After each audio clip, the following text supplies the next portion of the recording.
Welcome, everybody, to the first episode of Off Base Sports Podcast, formerly known as the Don't Worry Nobody's Listening podcast. My name is Jason Benicki Critchlow, and I will be your host. This first episode / episode 15 will be a rather short one. I just wanted to take some time and explain kind of the change of the name of the podcast, what I was hoping to accomplish with that, and kind of the direction I'm taking everything. And then also just touch on a couple of quick sports stories, maybe one, maybe two, we'll see. I don't want to get too far into this and make this too long since it's a midweek episode.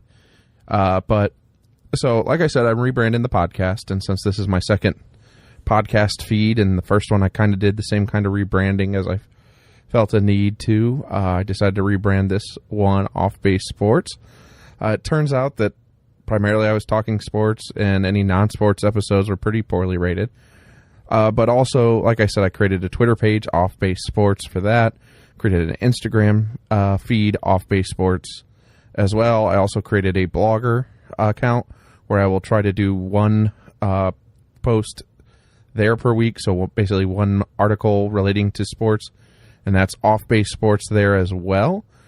So what I'm trying to create is more of a full conversation surrounding sports, my opinions, my takes, my thoughts, and as I call it, rebranded the tagline, your home for ridiculous sports takes and rants.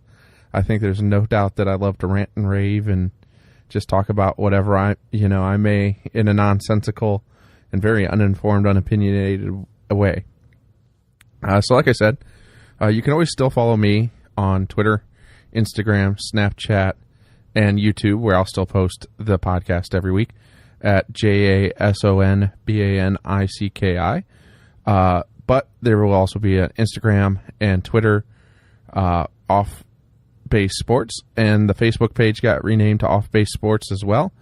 So you can basically find us all at Off Base Sports for all your Off Base Sports intel, information, content, whatever I want to call it. That's where it'll be. That's where it's at.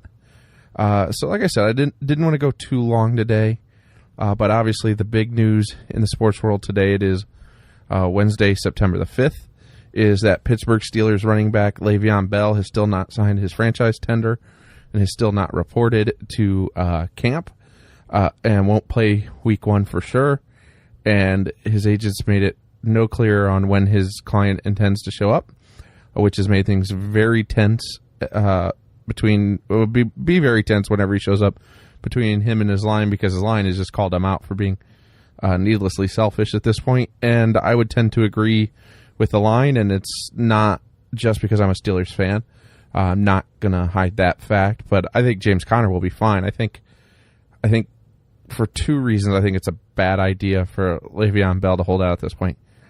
One, he can't get traded until he signs that tender. Two, he can't sign a different contract at this point. He's not going to be able to sign a long-term contract with the Steelers or any other team because he's franchise tagged. I get that playing on one-year contracts really sucks and it risks injury, even more so at the running back position, but try and use the Kirk Cousins model as an example of what can be accomplished. Kirk Cousins took his back-to-back franchise tags knowing full well that no team can afford to realistically franchise tag you for 3 years. I mean, the Steelers are not going to be able to pay $23 million next year to Le'Veon Bell on a one-year deal at running back. It just won't fit in the cap, so he doesn't have to worry about a third tag. So that's not an issue. So what realistically, his best case scenario is come in, perform as Kirk Cousins did, hit the free market unencumbered, and get your money. But you're gonna run into two significant issues that could happen by holding out. One, you're going to give a lot of teams, they're just going to say, we don't want to deal with a guy that doesn't value winning football games more than money. Because then they're going to say, once you get paid, what's your incentive?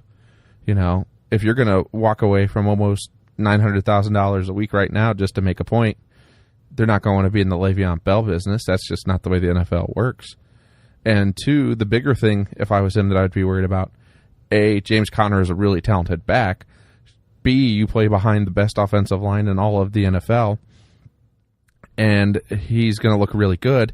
And then it's going to give some of these teams that might have wanted to put the money into you say, the Colts or, say, the Jets, who don't have as good of offensive lines, pause and say, is he a product of that line? Because we saw what happened with DeMarco Murray when he went to Tennessee, and he wasn't nearly as effective, and Tennessee had to eat a lot of sunk costs on that contract. So, again, taking out my fandom as just a sports observer, I would say it is in Bell's best interest to get to camp, perform, earn that next contract, and go about your business wherever that may be. Because you're not going to do yourself any favors with Pittsburgh, which is going to take one potential bidder off the market. Because at this point, I feel safe in saying that the Steelers will be out of the Le'Veon Bell business after this season at the latest. So that's going to, like I said, going to take one team off. There's talks of the Colts, the 49ers, the Jets. How many of these teams are going to want to bring in a guy like Lev Bell, who, in all fairness, has been a fairly selfish player his entire career?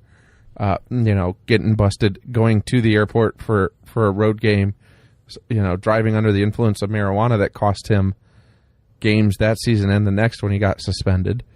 One more drug suspension puts him at a year out a year. So you start to get to that question: is some of these teams are going to be like, you're just not worth the headache to us, not at the dollar figures that you're asking for. So again, if I was a GM, I would have to think long and hard before signing him. If I was the Steelers, I would hope I could sign him and trade him somewhere this year so I could get some value back for him. Because at this point, I would say we're out of that business and we're just going to move on from that. But, and again, I am typically a guy who's going to side pro labor. You got billionaire owners who all have money to spend, and I agree that he should have gotten a long-term deal, but again, it becomes tough on how much can you invest at the running back position, at age 26 or age 27. He wants to compare himself to Todd Gurley, who just got a lot of money, but Todd Gurley's 24, so his contract ends at 29, his new extension, 29, 30, right there, right at the very, when he'll fall off completely. If you're at 27, you can't really hand out 5 or 6 years to a running back. You're going to hand out 2 or 3 at the most. And that was, I think, part of the problem over the last couple of years is the contract structure for a guy that was at his age window got to be really tough, particularly when he's looking for dollars to reset the market. And again, try and get yours, I understand. But at this point, you're past that point. You can't get any more dollars than what you've gotten. All you can do now is lose money.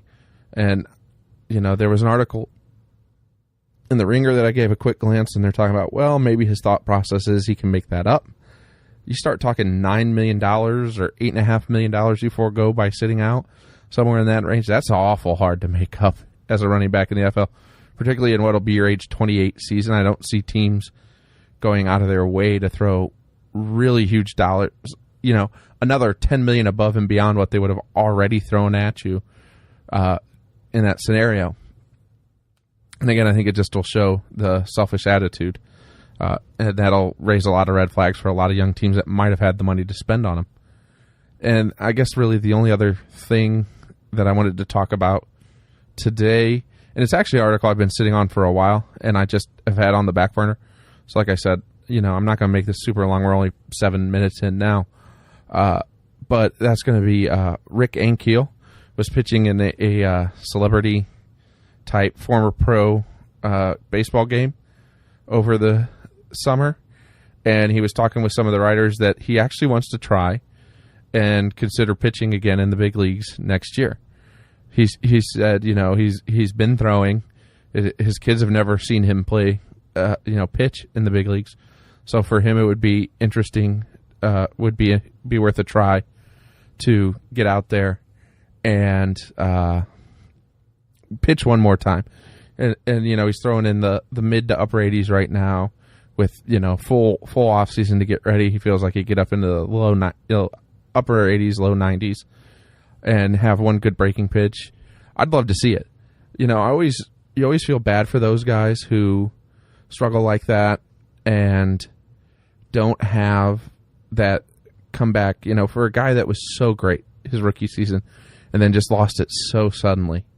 You always want to see them get a chance. And obviously he made it back and had a big league career as an outfielder and a hitter. but you'd love for him to see him get to write that final chapter as a pitcher one time, whether that's pitching on coming to camp on a minor league contract with an invite, or pitching just off a side exhibition to get an invite to a minor league camp. Whatever that might look like, I would love to see Rick Ankiel get that one last shot. So like I said, I'm not going to make today long. I just wanted to put out something so if any of you started noticing the rebranding, that it wouldn't come as a complete surprise, and then I could get out why I was rebranding.